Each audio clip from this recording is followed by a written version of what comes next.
Hello fellow Nigerians, I am recording this video now because I'm perplexed and I'm just asking myself question: how can we survive and how can we continue like this as a country and as a people? I bought fuel last week at the rate of 940 naira per litre.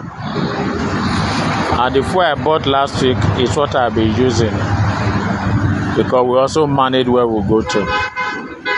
Now I drove to a filling station today here in Lagos to buy fuel, only for me to discover that fuel is now 1,300 from 940. That is almost 400, 500 naira increase per litre. I went to meet the owner of the filling station and bought fuel, an NNPC filling station. And what he told me shocked me. That the only reason we are even having fuel to buy at 1,003 is because Dangote is refining. If Dangote was not refining, there would be no vehicle on the street because they won't see fuel to buy. And that Dangote has to import crude in dollars, FX. A lot of us are going out from other oil producing nations because our crude oil here in Nigeria has been mortgaged by successive governments in borrowing money from international financial institutions and other countries. In other words, for every $1 billion our government has been borrowing, they have been using our crude oil as collateral.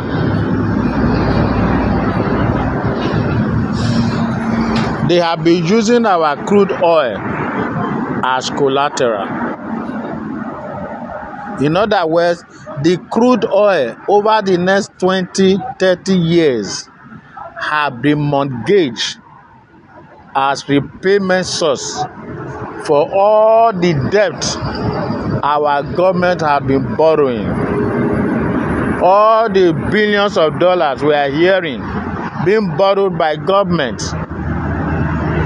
Crude oil, our crude oil have been used as collateral, mortgage as repayment source for those borrowings. And because we cannot default in repayment with crude oil, NNPC cannot give Dangote the quantity of crude he needs to refine daily to meet even local capacity.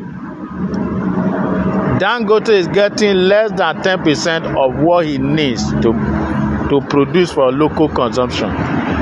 So Dangote now had to import the balance, less than 10, the balance 90% or more abroad in dollars. And that is why the cost of PMS, which we call petrol, has gone up. Ditto AGO, diesel, ditto every other refined product. And my question is, this money that have been borrowed, what impact has it made in the life of an average Nigerian? Where I live, the neighborhood where I live in Lagos, we've not had a light for months. We have been in constant darkness. People buy fuel just to survive. People buy fuel to run their small business, barbing salon and all that. Now that the fuel has increased, how do we survive?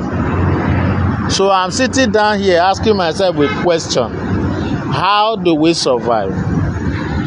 How did we get here as a nation? How did we get here? How can our government mortgage our future of our children to borrow money? And the impact of this borrowing is not being fed. Nigerians are suffering. No light, no water, no hospital, no road, no school, nothing. I ask myself, what kind of a government, what kind of a country is this? I'm now regretting when my mates were traveling abroad. I should have gone abroad. What kind of a country? How do we borrow money, use our crude oil to mortgage, and so we are suffering? Why? Our political leader, elites, why? Those in position of authority, why? Nigerians are suffering. The pain is growing. Why? How do we borrow so much using our crude oil to mortgage as collateral and no impact in our national life and economy? Why? What kind of a country is this? What kind of a country is this?